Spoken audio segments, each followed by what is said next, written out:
Assalamualaikum warahmatullahi wabarakatuh. Bismillah, alhamdulillah, la haula wala quwata illa billah. Pemirsa yang saya hormati dan yang dimuliakan Allah, alhamdulillah kami kedatangan dari tim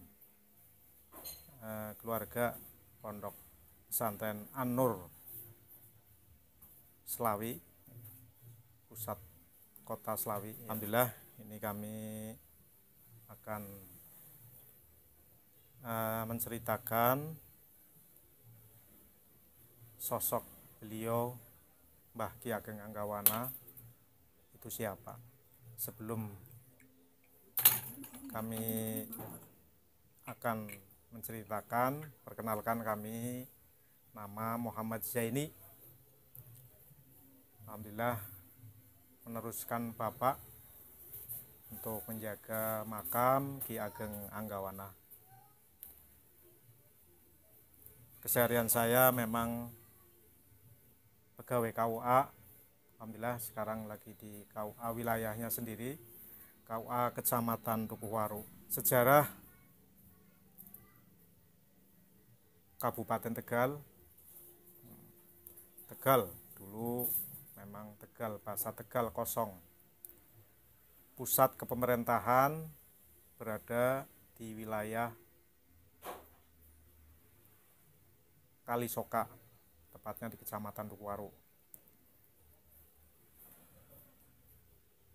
Kepemimpinan tokoh-tokoh ulama yaitu Ki Gede Sibayu, Mbah Ki Ageng Anggawana, dan Pangeran Purbaya.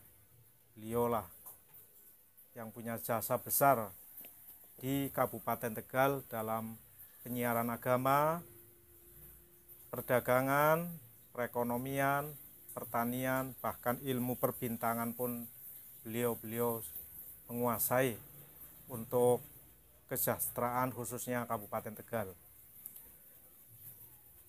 Kepemimpinan Ki Gede Sibayu yang diteruskan putranya Mbah Ki Ageng Anggawana. Beliau punya anak Ki Ageng Anggawana dan Nyi Rara Giyanti Subalaksana yang diperistri oleh Pangeran Purbaya atau Sayyid Abdul Ghaffar. Makam-makam beliau memang terpisah. Ki Gede Sibayu berada di Danawarih, Palapulang. Pangeran Anggawana, Pangeran Anggawono sami nggih, itu berada di Desa Kalisoka. Dan Nyi Rara Giyanti Subalaksana itu berada di Desa Kalisoka, Padukuhan Pesantren sebelah selatan Kalisoka sana, ya, Padukuhan Pesantren. Dulu memang di situ pesantren. Alhamdulillah diperistri oleh seorang pangeran dari Mataram, Pangeran Purbaya atau Sayyid Abdul Ghaffar. Kenapa kok pesantren? Karena beliaulah di sini pusat kepemerintahan, itu yang mengurusi pesantren itu memang putrinya Nyi Rara Giyanti Subalaksana, diteruskan oleh suaminya Pangeran Purbaya. Perjalanan beliau di Kabupaten Tegal, alhamdulillah Tegal sampai sekarang juga diberikan keamanan, tanahnya juga subur, masyarakatnya jelas, toleransi agamanya terpelihara. saling menghormati agama yang lain. Karena beliau punya keahlian, ini ada cerita dulu memang pusat kepemerintahan di sini Kalisoka. Ini ada tambahan cerita ini. Tapi kalau dihubungkan dengan cerita kabupaten sama, bahwa Kalisoka itu ahli kemasan, meskipun tidak ada perajin emas ya. Perajin emas sudah pindah ke desa Talang sana, wilayah Pesayangan ya, Kajen sana. Tapi tetap memang itu dongeng ceritanya dulu memang pusat kepemerintahannya di sini dengan kepemimpinan Ki Gede Sibayu, Ki Ageng Anggawana. Itu banyak saudagar-saudagar dulu di sini. Nama lain, ada yang menceritakan nama lain Kalisoka itu ujungnya laut. Ujungnya laut. Desa Cungapan, Cungap. Di situ banyak saudagar-saudagar. Memang itu kalau dibuktikan itu banyak cerita-cerita lingkungan, terutama di perbatasan Penarukan, Gintung, Kericak sana. Itu memang banyak kayak semacam kayu terpendam besar. Diduga itu kapal-kapal kuno waktu zaman-zaman eranya Mbah Ki Ageng Anggawana Ki Gede Sibayu. Jadi banyak saudagar, banyak kepingan-kepingan emas. Beliau Gede Sibayu Mbah Anggawana mengolah kepingan tersebut menjadi emas, kepingan tersebut menjadi perhiasan, maksudnya emas menjadi perhiasan berupa anting-anting, kalung, gelang, dan lain sebagainya. Itu juga bukti orang tua dulu memang sering menemukan tinggalan-tinggalan kayak serbuk-serbuk emas. Itu memang sering didapatkan orang tua yang telaten. Kalau habis hujan itu biasanya terlihat sih. Itu khas Kalisoka, memang dikenalnya dulu memang kemasan. Bahkan bakul-bakul emas kayak sing keliling, kadang sering sih keliling. Itu cari orang tua yang sering rajin nyari. Itu seperti itu. Pertanian juga maju, dibuktikan Ki Gede Sibayu Anggawana itu membuat bendungan yang ada di Danawari, bendungan Pengilon, dan kali Bebek sampai arah utara sana. Itu juga era-era zaman beliau, kepemimpinan Ki Gede Sibayu. Pertaniannya juga bagus Terus ilmu perbintangan itu karena pertaniannya bagus, dengan ilmu perbintangannya untuk memperkirakan cuaca, hujan turun. Itu beliau juga ada yang menceritakan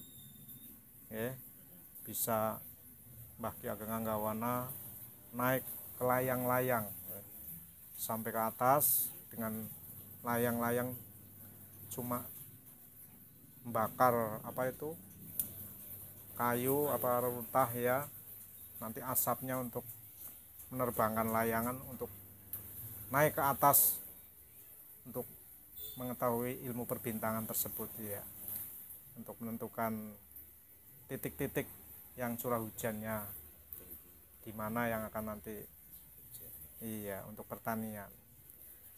Beliau Ki Gede Sibayu makamnya di Danawari ya. Konon cerita dulu beliau tempat tinggal di desa Sesepan. Di sana ada gua untuk peristirahatan beliau, yaitu Gua Katsur. Di desa Sesepan itu ada Gua Katsur, gua yang terbuat batuan. Masih kayaknya masih, cuma kurang terawat mungkin ya. Meskipun saya pernah ke sana sih, ada itu penggilingan batu Taguya, itu enggak sampai ke situ, masih ya. Itu kan batu di situ banyak sih, makanya penggilingan batu ya di situ. Itu guanya masih ada karena belum terawat, enggak terawat. Itu ceritanya itu tempat peristirahatannya Ki Gede Sibayu di Gua Katsur. Di situ membuat bendungan, bahkan ada yang arah ke tuh yang untuk wisata Kuangan Jimat. Ya memang dulu penyakit kebanyakan kan gatel-gatel ya. Itu kalau mandi di situ tuh ya sembuh, alhamdulillah diberikan kesembuhan oleh Allah Subhanahu wa taala ya. Itu wasilah dari Ki Desi Bayu membuat bendungan dan kali jimat di situ. Ya, makam beliau di situ. Makam Manggawana di Kalisoka. Makam Nyi Rara Giyanti Subalaksana yang ngurusi pesantren, pondok pesantren itu ada di Pedukuhan Pesantren. Makanya di sana dinamakan Pedukuhan Pesantren karena dulu memang yang ngurusi pesantren. Alhamdulillah diteruskan oleh Pangeran Purbaya. Dulu waktu awal datang ke sini Pak Pangeran Purbaya nyamar namanya Ki Jaduk. Ki Jaduk tuh yang dikenal, beliau jiwanya masih muda sih ya. Itu yang sering sering latihan itu kanuragan. Latihan kanuragan. Makanya di sana ada holwat, tempat peristirahatannya Pangeran Purbaya di sebelah sana. Beliau sering zikir, itikaf di situ. Dan setelah keluar dari situ itu kayak bangunan ukuran 1 meter, panjang 2 meter sih ya, masuk ke dalam kayak gua. Itu untuk itikaf beliau. Kalau sudah keluar dari situ auranya sudah pokoknya mencerong ya. Iya, jiwanya jiwa anak muda sih ya. Iya. Sampai-sampai ada sayembara waktu itu kan, dulu dikenal di ada sayembara siapa yang bisa merobohkan jati ya di itu babakan jati mulia ya. Babakan itu hanya kan 24 pangeran tidak bisa. Setelah selawe ya, sing nomor selawe 25 itu baru Pangeran Purbaya yang bisa merobohkan selawe. Makanya dikatakan selawi kumpul. Iya dari cerita selawi juga ya. Iya, selawi itu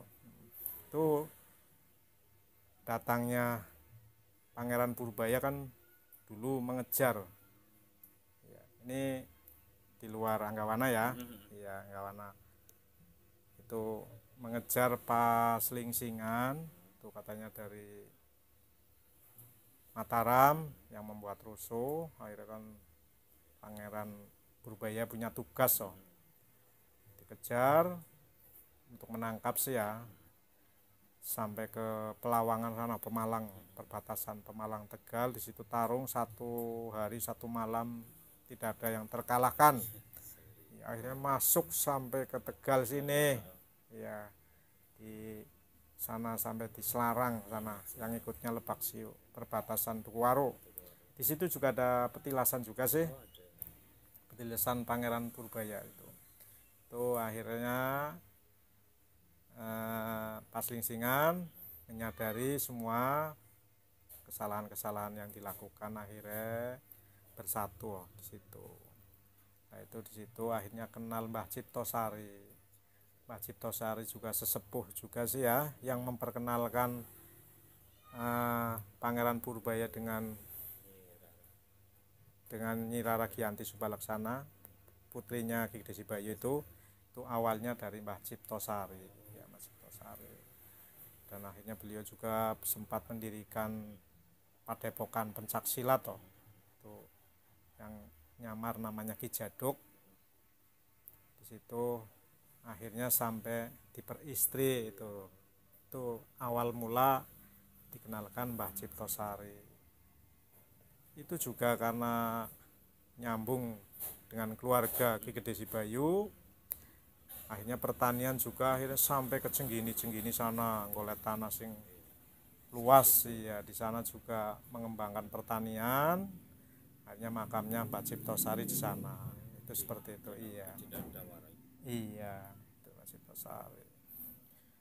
Itu kalau cerita sampai ke Balongan Jenggini itu juga ada Iya, ada sangkut paut dengan Ki Gede Sibayu, Anggawana, Pangeran Purbaya, itu nyambung semua.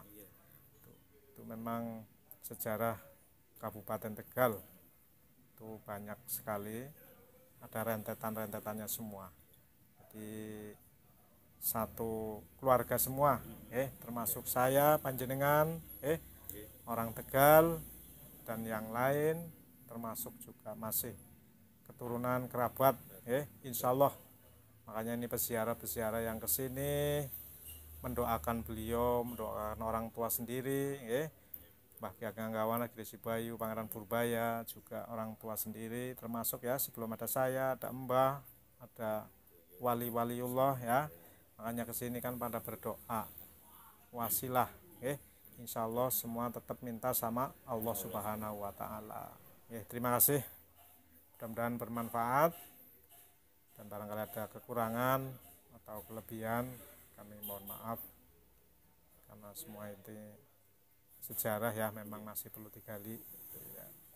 Mungkin masukan-masukan kami harapkan, kritik, saran ya kami harapkan biar nanti ke depan lebih baik. Matur nuwun, saya akhiri, wabillahi taufik walhidayah. Assalamualaikum warahmatullahi wabarakatuh.